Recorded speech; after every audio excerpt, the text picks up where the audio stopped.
Dear students of class 7, a very good morning to you. Today we are going to start a new chapter of geography. This is chapter number 8.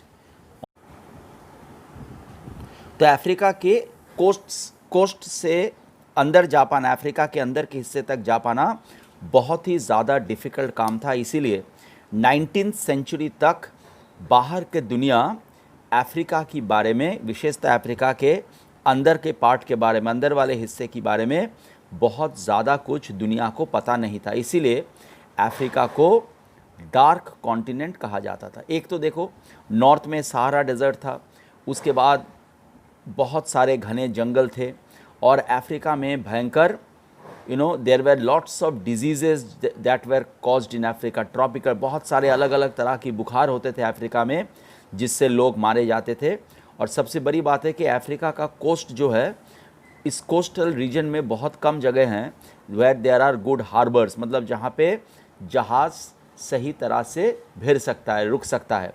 तो ये सब चीज़ों की वजह से बाहर के दुनिया के लोग अफ्रीका में 19th सेंचुरी तक बहुत कम जाते थे।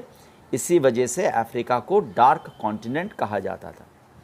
बाद में some European and Arab explorers like David Livingstone and Henry Morton Stanley 19th century में ये लोग अफ्रीका की कुछ एरियाज़ में they went inside Africa and they explored Africa.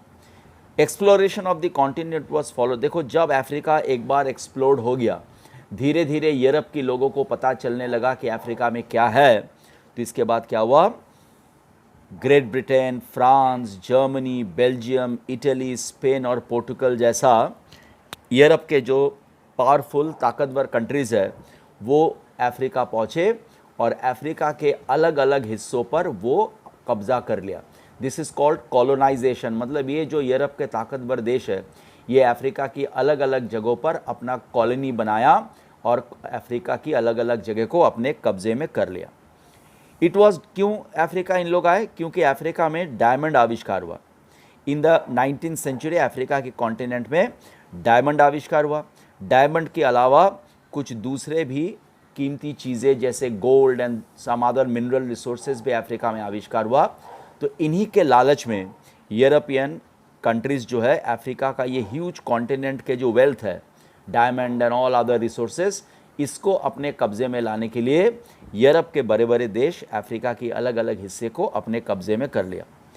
The continent is known for its strategic location, presence of rich biodiversity and natural resources. एक देखो, Africa का जो लोकेशन है, ये एकदम दो अमेरिका और एशिया के बीच में है और उत्तर में यूरोप है। तो you can say that Africa is located in the central part of the world. तो इसका एक लोकेशन बहुत वाइटल है। और इसके साथ साथ अफ्रीका में different types of wild animals पाए जाते हैं and different types of natural resources are also found in Africa, and it is for all this that Africa is famous today. तो यूरोपियंस अफ्रीका में कब्ज़ा जमाने के बाद वे अपने हित के लिए, for their own benefit, Europe अपने मुनाफे के लिए, उन्होंने अफ्रीका की नेचुरल रिसोर्सेज को यूज़ करने लगे हैं। सो लेट अस, इस चैप्टर में हम लोग पढ़ेंगे अबाउट अफ्रीका, क्या इसके रिसोर्सेज है, किस तरह का है, कहाँ लोकेटेड है। This is what we are going to read about in this chapter. सबसे पहले हम लोग आते हैं अफ्रीका की लोकेशन पे। देखो, अफ्रीका यूरोप की, जैसे ये मैप से तुमको पता चलेगा, ये यूरोप है, तो अफ्रीका यूरोप की साउथ में लोकेटेड है। Africa is located south of Europe and south west of Asia, और ये एशिया है, ठीक है। एशिया, देखो ये मैप में एशिया यहाँ पर है। तो अफ्रीका यूरोप का एशिया का साउथ वेस्ट में है और यूरोप का साउथ में आता है अफ्रीका। अफ्रीका अगर लैटिट्यूड और लॉन्गिट्यूड के हिसाब से देखें तो अफ्रीका 37 डिग्री नॉर्थ लैटिट्यूड से साउथ में 35 डिग्री साउथ लैटिट्यूड तक आता है, और लॉन्गिट्यूड के हिसाब से देखें तो 17 डिग्री वेस्ट से 51 डिग्री ईस्ट के बीच में Africa is situated. And you can see that, see the equator passes, equator जो है वो अफ्रीका की बीचों बीच से जाता है। ट्रॉपिक ऑफ कैंसर, ये भी अफ्रीका की नॉर्थ से जाता है, और ट्रॉपिक ऑफ कैंसर भी अफ्रीका की साउथ से जाता है। तो अफ्रीका दुनिया की एक लौता कॉन्टिनेंट है जो कॉन्टिनेंट में इक्वेटर, ट्रॉपिक ऑफ कैंसर और ट्रॉपिक ऑफ कैप्रिकॉर्न, ये तीनों लाइन गुजरता है। ओके, नेक्स्ट सी, अफ्रीका का लैंडमास बहुत बड़ा, इतना बड़ा लैंडमास है कि यूनाइटेड स्टेट्स का जैसा एक बड़ा देश, इंडिया, जापान और पूरा का पूरा यूरोप का कॉन्टिनेंट अफ्रीका में फिट हो सकता है। ये सारा कॉन्टिनेंट, ये चारों तरफ से ये पानी से घिरा है, एक्सेप्ट देखो ऊपर मेडिटेरेनियन सी है, यहाँ पर अटलांटिक ओशन है, इंडियन ओशन है, यहाँ पर इंडियन ओशन है, अटलांटिक ओशन है, सॉरी ये अटलांटिक ओशन है, इंडियन ओशन से अफ्रीका घिरा हुआ है, नॉर्थ में मेडिटेरेनियन सी है। सिर्फ ये एक छोटा सा जगह है, इसको कहते हैं इस्थमस ऑफ सुएज। ये छोटी सी जगह से अफ्रीका एशिया के साथ, और ये जो पार्ट है ना, देखो ये जो पार्ट है, this part is called Sinai peninsula. ये सिनाई पेनिनसुला, इसका शेप देखो त्रिकोण है, ट्रायंगुलर है। ये ट्रायंगुलर जो सिनाई पेनिनसुला है, ये पेनिनसुला अफ्रीका को एशिया के साथ जोड़ के रखा है। नहीं तो अफ्रीका की चारों तरफ हम देखते हैं कि there are oceans. Okay, now we come to the boundaries of Africa. देखो Africa is bordered by, Africa का ईस्ट और वेस्ट में, ईस्ट में इंडियन ओशन है, वेस्ट में अटलांटिक ओशन है, नॉर्थ में मेडिटेरेनियन सी है। सी हियर, ये जगह पर लगता है कि एशिया, यूरोप और अफ्रीका कनेक्टेड है, लेकिन ऐसा है नहीं।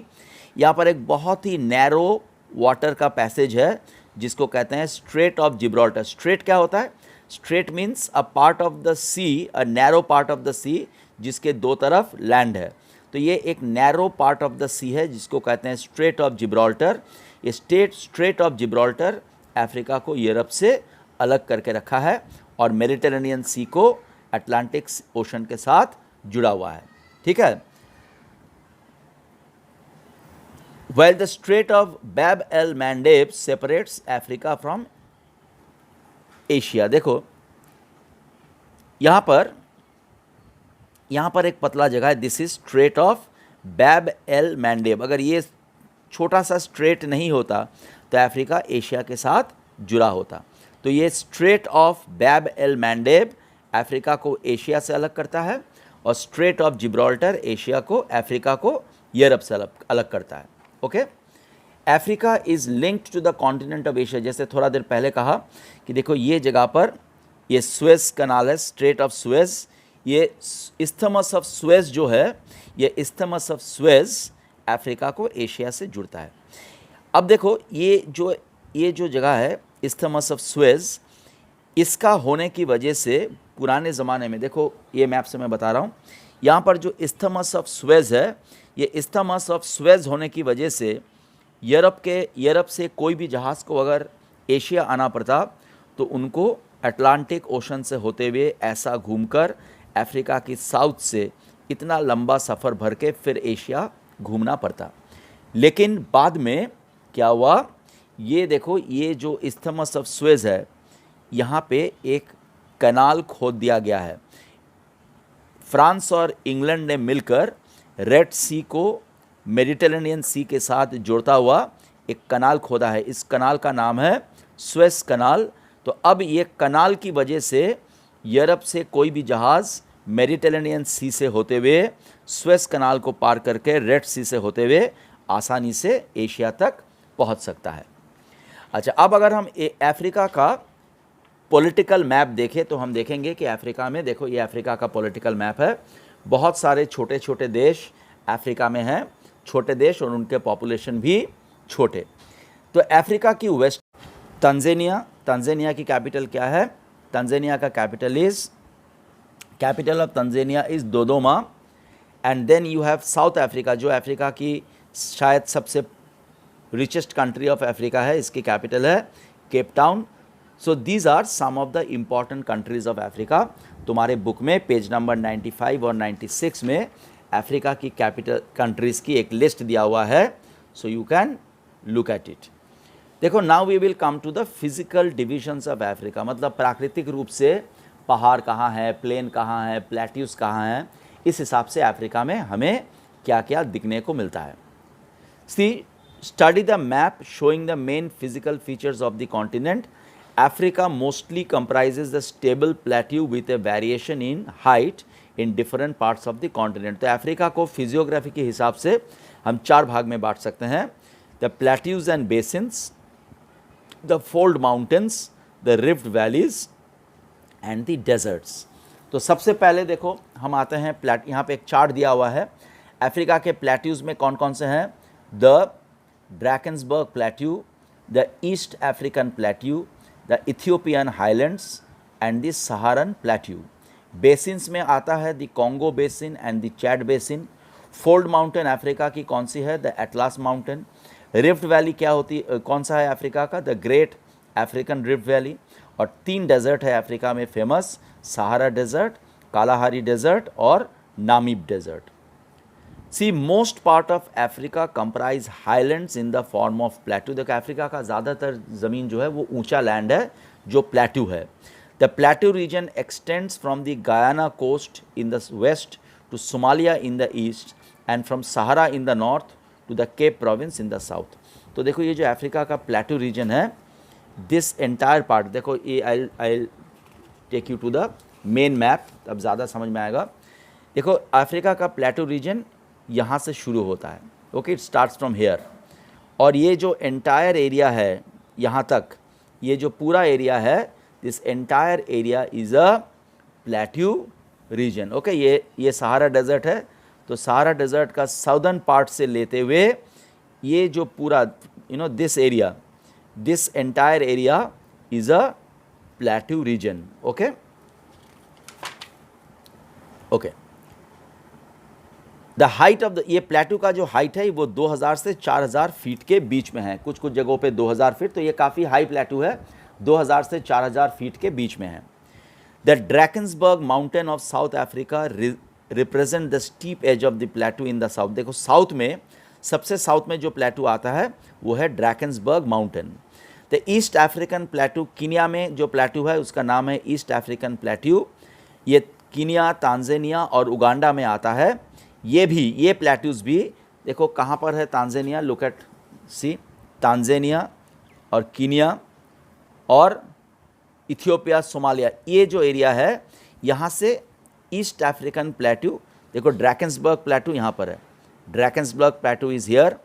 उसके बाद देखो मोजाम्बिक, तांजानिया, कीनिया, यहाँ पर है ईस्ट अफ्रीकन प्लेट्यू। ये सारे प्लेट्यू समुंदर का जो कोस्ट है, कोस्ट के बाद से ही एकदम सीधा ऊपर उठ जाता है, हाई हो जाता है, ओके। उसके बाद देखो the Ethiopian plateau in the north east. तो इथियोपियन प्लेट्यू कहाँ है? Look at Ethiopia, here this is Ethiopian plateau, यहाँ पर है East African plateau and here is the Drakensberg plateau, okay. In the north east composed of, तो देखो Ethiopian plateau जो है यहाँ पे ये हाईलैंड बना क्यों है? क्योंकि बहुत साल पहले, लाखों साल पहले यहाँ पर वॉल्केनिक एक्टिविटी हुआ था और वॉल्केनो से निकल आया हुआ जो लावा है वो लावा जम के यहाँ पर प्लेट्यू बन गया। द रिलेटिवली डिप्रेस्ड रीजन्स, तो इस प्लेट्यूज के बीच में जो जगह थोड़ा नीचा है उनको कहते हैं बेसिन्स। 2 सबसे फेमस बेसिन है, the Chad and Congo basins. The Chad basin forms the largest area of inland drainage. देखो इनलैंड ड्रेनेज का मतलब होता है जहाँ पे नदी का पानी समुंदर तक नहीं पहुँचता है, नदी का पानी जहाँ पर समुंदर तक नहीं पहुँचता है उसको कहता है इनलैंड ड्रेनेज। सी ये एक्चुअली बात क्या है, look at this map, let me find out where Chad is, just give me 1 minute time, just give me a minute's time, okay. There is a country called Chad, I am not able to locate it. Tanzania, Kenya, Uganda, Chad, look here Chad. देखो यहाँ पर इस highland है कि नहीं, these are highlands. तो ये Chad जो है, ये चैड और इथियोपिया का जो ये हिस्सा है, ये हिस्सा थोड़ा नीचा है।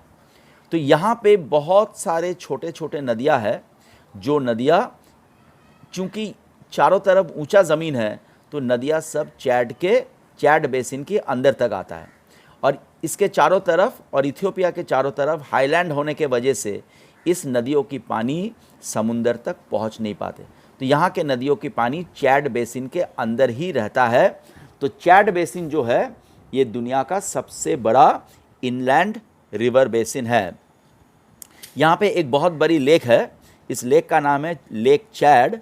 तो यहाँ के चैड बेसिन के जो छोटे छोटे नदियाँ हैं वो किसी समुंदर में जाने के वजह instead of falling into a sea, these rivers and they fall into the Chad lake. Okay, अब देखो फोल्ड माउंटेन्स में Africa has only one fold mountain, that is Atlas mountain. ये अफ्रीका का नॉर्थ वेस्ट में आता है और ये बहुत रिसेंटली ये mountain, so it is an example of a young fold mountain like the Himalayas in India and the Alps in Europe. उसके बाद आता है रिफ्ट वैली। देखो रिफ्ट वैली समझाने का पहले, before I discuss the rift valley of Africa, I will just explain to you what rift valley is. ये rift valley होता क्या है, चलो यहीं पे मैं एक छोटा सा डायग्राम बना के एक्सप्लेन करता हूँ कि रिफ्ट वैली आखिर होता क्या है। देखो रिफ्ट वैली में क्या होता है, कभी कभी क्या होता है, मान लो ये धरती है, okay, this is the earth, ये अर्थ का लेयर है। कभी कभी क्या होता है, भूचाल के वजह से अर्थ में इस तरह का पैरेलल दरार पड़ जाता है, क्रैक्स हो जाता है। बाद में दोबारा जब भूचाल होती है तब क्या होता है, ये दो क्रैक्स के बीच का जो नीचे वाला ज़मीन, वो नीचे की तरफ, दो क्रैक्स का बीच में जो ज़मीन है वो दोबारा भूचाल की वजह से नीचे की तरफ धंस जाते हैं। तो धंस के आप देखो ये जगह कैसे दिखने में आता है, ये इस तरह से ये ज़मीन धंस के नीचे आ जाता है। तो देखो दो तरफ ऊंचा रहता है, पहाड़ बन जाता है, और बीच का जो नीचा इलाका जो धंस के नीचे आ गया, ये वैली बन जाता है। This is called rift valley.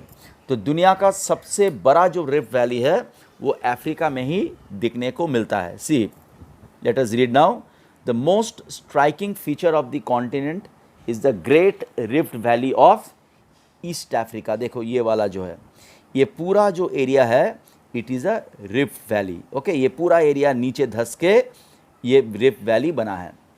The Great Rift valley extends from lake Malawi in the south and covers the total distance of more than 6000 kilometre. ये रिफ्ट वैली लेक मावाई से शुरू होता है और इसका जो टोटल डिस्टेंस है ये कुछ 6000 किलोमीटर की है। ये दुनिया की सबसे बड़ा रिफ्ट वैली है। Okay, look at this, lake Malawi यहाँ से शुरू होता है and this entire part is a rift valley. ये दुनिया का सबसे लंबा रिफ्ट वैली है, कुछ 6000 किलोमीटर इसकी लेंथ है। ओके, अच्छा, इसके थोड़ा देर पहले हमने एटलास माउंटेन का बात किया था। सी, अफ्रीका के नॉर्थ वेस्ट में this is the Atlas mountain. तो ये रिफ्ट वैली जो है, ये देखो मालवा, लेक मलवाई से शुरू होता है और शुरू होके ये एकदम till the Red Sea, Red Sea से लेके, actually this is the Dead Sea, तो रेड सी से लेके ये यहाँ तक ये एक्सटेंड करता है। Okay, rain water फिल्स up the, और अब यहाँ पे देखो बारिश का पानी ने क्या किया है, चूँकि ये रिफ्ट वैली डिप्रेस्ड है, मतलब ये गड्ढा जैसा है। देखो यहाँ पे फोटो है रिफ्ट वैली की, कैसे बनता है। रिफ्ट वैली के बगल में खड़ा हुआ जो पहाड़ है उसको बोलते हैं ब्लॉक माउंटेन। तो ये रिफ्ट वैली जो है, ये रिफ्ट वैली के बीच में बारिश की पानी जम जम के बहुत सारे देखो लेक्स बना हुआ है। जैसे देखो लेक तंगानाइका, लेक न्यासा, ठीक है, lake, look at this, Lake Kyoga, Lake Turkana. So lots of lakes have been formed because बरसात की पानी इस रिफ्ट वैलीज के अंदर जम गए हैं। तो लेक्स में कौन कौन से हैं, lake Malawi, Tanganyika, lake Kivu, lake Albert, ये कुछ इंपॉर्टेंट लेक्स है in this rift valley. India में भी we have some important rift valleys, जैसे यहाँ पे तुम्हारे बुक में दिया है। देखो इंडिया का मैप देखोगे, देख लेना कि सतपुरा एक माउंटेन है और विंध्या एक माउंटेन है। ये दो ब्लॉक माउंटेन है और सतपुरा विंध्या पहाड़ के बीच में we have a rift valley, जिसके अंदर से नर्मदा रिवर बहता है। तो ये रिफ्ट वैली के अंदर जो लेक्स है, इसके अलावा लेक विक्टोरिया है। ये लेक विक्टोरिया दुनिया का, अफ्रीका का सबसे बड़ा लेक है और दुनिया का सबसे बड़ा फ्रेश वाटर अर्थात मीठा पानी का लेक है। लेक तंगानाइका जो है, ये दुनिया के रशिया का लेक बैकाल दुनिया का सबसे गहरा लेक है। उसके बाद दुनिया का second deepest lake is lake Tanganyika. Volcanic eruptions had occurred in the past. देखो अब ये रिफ्ट वैली बनने के बाद रिफ्ट वैली के साइड्स का जो साइड वाला रीजन्स है, अतीत काल में वहाँ पर ज्वालामुखी का विस्फोट हुआ था, वॉल्केनिक इरप्शंस हुआ था और उसके वजह से अफ्रीका में कई वॉल्केनिक पीक्स, मतलब ज्वालामुखी काफ़ी अफ्रीका में मिलता है। कहाँ पे मिलता है, विशेषतः ईस्ट अफ्रीका में और इथियोपिया में। इसी तरह का एक वॉल्केनो है माउंट किलिमंजारो और ये माउंट किलिमंजारो जो है ये अफ्रीका का सबसे ऊंचा पहाड़ है, और ये माउंट किलिमंजारो इकलौता अफ्रीका का पहाड़ है जिसमें बर्फ़ दिखने को मिलता है। इट्स सेंट्रल कोन कीबो, ये माउंट किलिमंजारो, देखो ये फ़ोटो है माउंट किलिमंजारो की, और माउंट किलिमंजारो का जो बीच वाला पार्ट है इसको कहते हैं, क्या कहते हैं इसको, इट्स कॉल्ड कीबो। इसका height is 5895 metres above sea level. Okay, ये अफ्रीका का, जैसा मैंने बोला, ये अफ्रीका का सबसे हाई पीक है ये। और सबसे देखो इंटरेस्टिंग बात है कि देखो इक्वेटर का ऊपर तो बहुत गर्म है, लेकिन ये किलिमंजारो का हाइट इतना ज़्यादा है, इसके वजह से किलिमंजारो पहाड़ के ऊपर, हालांकि किलिमंजारो इक्वेटर के ऊपर है, इसके बावजूद किलिमंजारो इकलौता पहाड़ है दुनिया की जो इक्वेटर के ऊपर होने के बावजूद जिसके ऊपर बर्फ़ होता है। लेकिन आजकल चूंकि दुनिया का टेम्परेचर धीरे धीरे बढ़ रहा है, इसीलिए काफ़ी बर्फ़ आजकल मेल्ट हो गया है। इसके अलावा देखो mount Kenya, mount Elgon, these are some other volcanic mountains जो लेक विक्टोरिया की नॉर्थ में दिखाई देता है। अफ्रीका में कोस्टल प्लेन्स बहुत कम है या बहुत पतला है, क्योंकि अफ्रीका में क्या होता है, समुंदर के तुरंत बाद ही हाई प्लेट्यू खड़ा हो जाते हैं, हाई प्लेट्यूज उड़ जाते हैं। सो देयरफॉर अफ्रीका में कोस्टल प्लेन्स बहुत कम है, या जहाँ है भी बहुत नैरो है। Next we come to the deserts of Africa. देखो अफ्रीका की नॉर्थ में we have the Sahara desert जो दुनिया का सबसे बड़ा गर्म डेजर्ट है। इस डेजर्ट में बहुत कम वेजिटेशन है, पेड़ पौधे बहुत कम है। वाइल दी देखो इस डेजर्ट का जो सेंट्रल पार्ट है, बीच वाला पार्ट है, देखो सहारा डेजर्ट यहाँ पर आता है, दिस इज़ द सहारा, सबसे बड़ा दुनिया का डेजर्ट। ओके, इस डेजर्ट का सेंट्रल पार्ट में पेड़ पौधे बिल्कुल ही है नहीं, जबकि नॉर्दर्न और सादर्न पार्ट में थोड़ी बहुत घास से ढका हुआ ज़मीन दिखने को मिलता है। नामीब डेजर्ट कहाँ है? नामीब डेजर्ट देखो साउथ में, ये एकदम समुंदर के किनारे हैं नामीब डेजर्ट, ठीक है ना। Namib is a coastal desert, मतलब समुंदर के किनारे हैं। ये साउथ अफ्रीका में है, अटलांटिक ओशन का कोस्ट में। ये कहाँ पे होता है? ये एंगोला, नमीबिया और साउथ अफ्रीका, ये 3 देश में ये डेजर्ट है। The Namibian part is the most height. तो ये जो 3 देश में ये डेजर्ट है, उसमें नामीबिया का देश में इस डेजर्ट का जो हिस्सा आता है ये सबसे सूखा इलाका है, और ये नामीब डेजर्ट दुनिया का सबसे पुराने डेजर्ट्स में से एक है। उसके बाद आता है कालाहारी डेजर्ट। देखो कालाहारी डेजर्ट अफ्रीका का सदर्न पार्ट में है।